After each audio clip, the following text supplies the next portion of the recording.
அதை பொறுப்பெடுத்து நடத்துறதுக்கு ஆண்கள் தான் இருக்கிறாங்க, பெண்கள் யாரும் வர்றதில்லை அப்படின்னாங்க. பெண்கள் எங்கே போனாலும் அடுத்தவங்க சாரி உருப்படி அதை பற்றியே பேசுவாங்க. அடுத்தவங்களை விட்டு இப்போ கடவுளை கம்பேர் பண்ணக்கூடிய அளவுக்கு போயிட்டாங்க. சாமிக்கு என்ன பட்டு கொடுத்துருக்காங்க, சாமிக்கு என்ன நெக்லஸ் போட்டு இருக்காங்க, அதை பற்றி பேசுகிறதுக்கே டைம் வைக்க மாட்டேங்குது. ஒருவேளை அவங்களுக்கு தூக்கம் வராதோ என்னமோ, சாமி கும்பிட போகும்போது யாருக்கையாவது உருப்படி இல்லை ட்ரெஸ் எதையாவது பற்றி பேசிடணும் அப்படின்னா தான் அவங்களுக்கு தூக்கம் வருமாறு.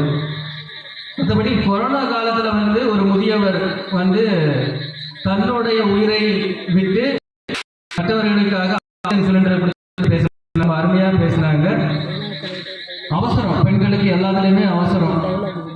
பழம் வாங்குறதுக்கு முன்னாடியே பழம் மட்டும் போதும், மந்திரம் எதுவும் வேண்டான்னு சொன்னது, அதுவும் ரொம்ப அருமையாக பேசியிருந்தாங்க.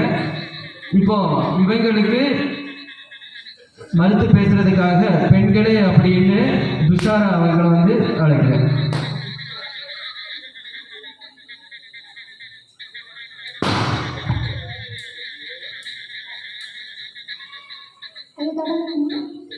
தொடங்கலாம். இல்ல, பெண்கள் நாங்க எதை பண்றதா இருந்தாலும் பெரியவங்க கேட்டுட்டு தான் தொடங்குவோம். நம்பிட்டோம். இந்த பண்பாடு பெண்கள் கிட்ட மட்டும்தாங்க உண்டு. ஐந்து தளத்தனை ஆணி முகத்தனை இந்து இளம்பிரல் போலும் எயிற்றனை நந்தி மகந்தனை ஞான கொழுந்தினை புந்தியில் வைத்தடி போற்றுகின்றேனே என்று எப்பெருமான் ஆறுமுகத்தோனை வணங்கி. ஐயா, 2 வரி கவிதைகளோட பட்டிமன்றத்துக்குள்ள போறேங்க ஐயா. ஏழைகள் ரேஷனுக்காக காத்திருக்க, வியாபாரிகள் சீசனுக்காக காத்திருக்க, அரசியல்வாதிகள் எலெக்ஷனுக்காக காத்திருக்க, நல்ல தமிழ் கேட்பதற்காக காத்திருக்கும் திருக்கூட்டத்தினுடைய பாதம் தொட்டு வணங்கி என் உரையை தொடங்குகிறேன். அங்கிருந்து ஆண்கள் பக்தியில் சிறந்தவர்கள் சொல்ல சொன்னா, இந்த பெண்களே சரியில்லை, இந்த பெண்களே டிவி பார்க்குறாங்க, என்ன சீரியல் பார்க்குறாங்க, இந்த பெண்கள் மேக்கப் பண்றாங்க. ஐயா, நான் மேக்கப்பே போடலைங்க. அப்படியா? யாராவது நம்புறீங்களாமா? அந்த அம்மா மேக்கப்பே போடலையா? மேக்கப்பே போடாமலாம் மேடையில் யாரும் பேசிட்டு இருக்கீங்க, எங்களை பார்த்து மேக்கப் போட்டிருக்கீங்க. ஆண்கள் அணியிலிருந்து கண்ணப்ப நாயனாரை பத்தி சொன்னாங்க. ஆண்டாள தெரியுமா? சூடி கொடுத்த சுடற்கொடியார். இன்னைக்கும் ஸ்ரீவல்லிபுதூர்ல ஆண்டாளோட கழுத்திலிட்ட மாலையை தான் அந்த கடவுளுக்கே அணிறாங்க. ஏன் அந்த கடவுளே ஆண்டாள் கழுத்திலிட்ட மாலை தான் தனக்கு வேண்டும் என்று சொல்கிறார் என்றால் பெண்களோட பக்திக்கு இதை விட ஒரு சிறந்த உதாரணம் சொல்ல முடியுமாங்க ஐயா? 12 ஆழ்வார்கள், 12 ஆழ்வார்களும் எழுதாத பாசுரம் கிடையாது, எழுதாத பாடல்கள் கிடையாது பெருமாள்கள். ஆனா மார்கழி 30 நாள் பாடக்கூடிய ஒரே பாடல் ஆண்டாள் எழுதிய அந்த பாடல்னா எவ்வளவு சிறப்பு வாய்ந்தவங்களாக இருந்திருப்பாங்க. 16 தடவை, எப்படி 16 தடவை, 14 வருஷம் தன் கணவனுக்காகவும் சேர்த்து தூங்கினாங்களே ஊர்நிலை. அவங்கள பற்றி உங்களுக்கு தெரியாத நடுவர் அவர்களே. ஆண்கள் அணியிலிருந்து தர்ஷினி அக்கா சொன்னாங்க, பெண்கள் கோயிலுக்கு போனா ட்ரெஸ்ஸையும் நெக்லஸையும் தான் பார்ப்பாங்க, சாமியை பார்க்க மாட்டாங்க. சரிங்க ஐயா, நான் ஒத்துக்கிறேன். பெண்கள் நாங்கள் கோயிலுக்கு போனா ட்ரெஸ்ஸையும் நெக்லஸையும் தான் பார்ப்போம், சாமியை பார்க்க மாட்டோம். ஆனா ஆண்கள் கோயிலுக்கு போனா புடவை கட்டியிருக்க பொண்ணு நல்லா இருக்காளா, அந்த பொண்ணை கட்டிக்கலாமே தானே பார்ப்பாங்க. அது மட்டுமா பார்த்தாங்க, கோயிலுக்கு வெளியே செருப்பு போட்டுட்டு வருவோம் உள்ள. சாமிக்கு முன்ன நின்று, ஐயோ கடவுளே, வெளியே செருப்பை கலத்தி போட்டுட்டு வந்தனே, எவனாவது ஒத்த காலி செருப்பை எடுத்துட்டு போயிடுவானோ, ஒத்த காலி செருப்பு போச்சுன்னா வீடு வரைக்கும் வெறுங்காலம் நடக்கணுமே. இதுல இருந்தே தெரியலையா ஆண்களோட பக்தி கோயிலுக்குள்ள இருக்க சாமிக்கு மேலே இல்லை, கோயிலுக்கு வெளியே கிடக்க செருப்புக மேல. ஐயா, எங்க வீட்டுல ஒருத்தன் இருக்கான். நீங்க எல்லாம் ஞாயிற்றுக்கிழமை எத்தனை மணிக்கு எழுந்திருக்கீங்க? 4:30 மணிக்கு எழுந்திருக்கேன். நான் ஒரு 8-9 மணிக்கு எழும்புவேன். என் தம்பி காலையில் 6-7 மணிக்கு எழும்பி குளிச்சு ஃப்ரெஷ்ஷாக வரும். நானும் நினைப்பேன், பிள்ளை 10ஆம் கிளாஸ் இல்லை, கோயிலுக்கு போய் சாமி கும்பிட போறானா இருக்கும். எங்க அம்மாட்ட அம்மா செல்லுதாமா, அம்மா செல்லுதாமா, அம்மா ஒருக்க செல்லுதாமா. எதுக்குல உனக்கு செல்லு? ஆமா, அது சொல்ல மாட்டான். எதுக்கு போனுன்னு சொல்ல மாட்டான். அம்மா ஒருக்கதாம, இப்போ கொண்டு வந்துருவேம்மா. நல்ல வேட்டையும் சட்டையும் உடுத்துட்டு போய் அங்க ரீல்ஸ் எடுக்கிறது.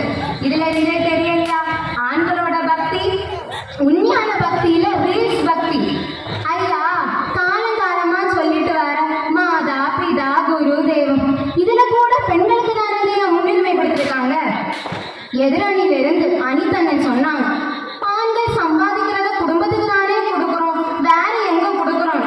ஐயா இந்த காலத்து பெண்கள் கூட தான் சம்பாதிக்கிறாங்க, பெண்களும் தான் குடும்பத்துக்காக மாடா உழைக்கிறாங்க. இதுல பெருமை வேற, ஆண்கள் உழைக்கிறாங்க. ஐயா எங்க அப்பா ஒருக்கா வீட்டுல இருக்கும்போ ஒரு நாள் ராமாயணமும் பகவத்கீதை புக்கும் வாங்கிட்டு வந்தார். ஆனா என்ன, ஒரு நாள் கூட அவர் தொடர்ந்து பார்க்கல. வெளிநாட்டுக்கு போறது வரைக்கும் ஆனா அந்த இடத்துலயே தான் இருந்து. ஆனா எங்க வீட்டுல எங்க பாட்டி ராமாயணத்தையும் மகாபாரதத்தையும் பகவத்கீதையும் ஃபுல்லா படிச்சு முடிச்சுட்டாங்க. இதுல இருந்தே தெரியலையா, வயசானாலும் பெண்கள்கிட்ட இருந்து பக்தியும் பண்பாடும் குறையவே இல்லைங்கய்யா. கடைசியில ஒண்ணு மட்டும் சொல்லிக்கிறேங்கய்யா, இந்த காலத்து ஆண்கள் கோயிலுக்கு போனா அந்த கடவுளே பயப்படுறாரு. ஏன்னு தெரியுமா, இவனுங்க சும்மா இருக்காம பாக்குற சைட் அடிக்கிற பொண்ணுங்களை எல்லாம் போய் சாமி எனக்கு அந்த பொண்ணை செட் பண்ணி விடு சாமி, எனக்கு இந்த பொண்ணை செட் பண்ணி விடு சாமி, சாமி கிட்டே அப்ளிகேஷன் போட்டா அவர் என்ன பண்ணுவாரு. இதுக்கு ஒரு பாட்டு கூட இருக்குங்கய்யா, கோயிலுக்கு வருவோம் செட் அடிக்க மாட்டோம் பொண்ணுங்களை நீயே கெடு முருகா. இப்படி சாமிக்கே அப்ளிகேஷன் போட்டா அந்த முருகர் என்ன பண்ணுவாரு. ஆன்மீகம் ஆண்களுக்கு மட்டுமே சொந்தமானது கிடையாது என்று பக்தியிலும் பண்பாட்டிலும் சிறந்தவர்கள் பெண்களே என்று கூறி வாய்ப்பளித்தமைக்கு நன்றி கூறி விடைபெறுகிறேன். நன்றி, வணக்கம். உஷாரா அருமையாக பேசியிருந்தாங்க. பெண்கள் மேக்கப்பே போடலை அப்படின்னு. கன்னியாகுமரி மாவட்டத்தில் 90% ஷாப்பும் க்ளோஸ் பண்ண வேண்டியது தான், அந்த மாதிரி இருந்தாங்க. அப்புறமா ஆண்டாளை பற்றி அருமையாக பேசியிருந்தாங்க. 12 ஆழ்வார்கள் இருந்தாலும் ஆண்டாள் பாடிய பாசுரம் மட்டும்தான் மார்கழி மாதம் 30 நாளும் கோயிலில் பாடுறாங்க அப்படின்னு பேசியிருந்தாங்க. அதற்கப்புறம் ஆண்கள் கோயிலுக்கு போயாச்சுன்னா செருப்பு மேலே தான் கண் இருக்கும் அப்படின்னு. இது நம்மளால ஒரு ஆள் அது கோயிலுக்கு போகிறாங்க, லிஸ்ட் எழுதிட்டு என்னென்ன கடவுள்கிட்ட கேட்கணும் அப்படின்னு. லிஸ்ட்டு ஒரு 15-16 லிஸ்ட் இருக்கும். சாமிகிட்ட போயிட்டு செருப்பெல்லாம் கலத்தி போட்டுட்டு சாமிகிட்ட போய் கேட்கலாம் அப்படின்னு கேட்கும்போது தான் ஞாபகம் வருது, நேற்றைக்கு தான் 2500 ரூபாய்க்கு ஒரு செருப்பு வாங்கினது வாசலில் விட்டுட்டேன் அப்படின்னு. கேட்க வந்த லிஸ்ட் எல்லாம் விட்டுட்டு கடைசி செருப்பு, கடவுளே எப்படியாவது எனக்கு அந்த செருப்பை மட்டும் காப்பாற்றி கொடுக்குறீங்க அப்படின்னு செருப்பை மட்டும் கேட்டுட்டு வந்துட்டாங்க அப்படின்னு கம்ப்ளைண்ட் வேறு சொல்லியிருக்காங்க. மாதா பிதா, அதாவது எல்லாருக்குமே அப்படிதான், அம்மா தான் ஃபஸ்ட்டு. யாராக இருந்தாலும் அம்மா தான் நம்ம முதலிடத்துல வச்சு வணங்குறோம். நல்ல ஒரு பாயிண்டாக சொல்லியிருந்தாங்க. கடைசி ஒத்துக்கிட்டாங்க, எங்களுக்கு ராமாயணமும் தெரியாது மகாபாரதமும் தெரியாது, எதையும் நாங்கள் பார்த்ததும் இல்லை கேட்டதும் இல்லை, எங்கள் பாட்டிக்கு நல்லா தெரியும் அப்படின்னு கடைசியாக ஒத்துக்கிட்டாங்க. ஆனால் நம்ம என்ன பண்ணணும், அதையும் படிக்கணும். ராமாயணம் மகாபாரதம் பகவத்கீதை எல்லாமே நம்ம படிக்கணும். நம்ம பாட்டி மட்டும் படித்தா போதாது, எல்லாருமே ஆண்கள் பெண்கள் இன்றைய காலத்தில் எல்லாருமே அதை படிக்கணும். இவங்க சொன்ன பாயிண்ட்டுக்கெல்லாம் அப்படியெல்லாம் கிடையாதுங்க, நாங்கள் தான் பக்தியிலையும் பண்பாட்டிலையும் சிறந்தவர்கள் அப்படின்னு ஒரு பெண் பேச வர்றாங்க. பார்ப்போம் என்ன பேசுகிறாங்க அப்படின்னு பார்ப்போம். ஆண்களே அப்படின்னு திருமதி நந்தினி அவங்க பேச வராங்க, பார்ப்போம். அஸ்வத்தம் ராகுரவ்யயம் சந்தாம்சி யஸ்ய பர்ணானி யஸ்தம் வேதஷ வேதவி. விவரம் தெரியாத வயசுல ஏழ்மையிலையும் விவரம் தெரிஞ்ச வயசுல இயமையிலையும் வாழ்ந்துட்டு இருக்கிற படைச்சவனே பார்த்து பாவப்படுற அளவுக்கு இருக்க ஆண்களுக்கு சப்போர்ட்டா நான் இங்க பேச வந்திருக்கேங்க. நடுவர் அவர்களே, நான் உங்களுக்கு ஒரு கேள்வி வச்சிருக்கேன். ஆன்மீகம் அப்படின்னா என்ன? தெரியாதுமா, நீங்களே சொல்லிடுங்க. ஒரு மனுஷனை தெய்வ நிலைக்கு உயர்த்துவதாக ஆன்மீகம். இதையே 4ஆ பிரிச்சிருக்காங்க, பிரம்மச்சரியம், கிருகஸ்தம், வானப்பிரஸ்தம், சந்நியாசம் அப்படின்னு. இதுல ரொம்ப முக்கியம் என்ன தெரியுமாங்க, குரு பக்தி. தன்னோட குரு கேட்டாரு அப்படின்னு தன்னோட கட்டவர்களையே வெட்டி கொடுத்தாரு ஏகலைவன். அவங்க இருக்கிற குரு பக்தி. இப்ப இருக்க நம்ம அக்கா மாரெல்லாம் ஸ்கூல் டீச்சரையோ சமயப்படி சொல்றாங்க, நமஸ்தே சொல்ல பழக்கம் இருக்காங்க எங்களுக்கு. இவங்கள்ட்ட எல்லாம் எங்கெங்க இருக்க போகுது குரு பக்தி? அவங்க ஆதங்கத்தை கேட்டுட்டு இருக்காங்க. சமயப்புக்கு எத்தனை பேரும் போறீங்களோ எல்லாரும் நோட் பண்ணிக்கோங்க. நம்ம தம்பி அஸ்வின் பேசணும் சொன்னாங்க, பெண்கள்லாம் லூஸ்ல இருக்கு வராங்க. உண்மைதாங்க, இங்கேயே எத்தனை பேர் லூஸ்ல ஷாம்பு போட்டு பறந்துச்சு, முன்ன போடுறதும் பின்னாடி போடுறதும்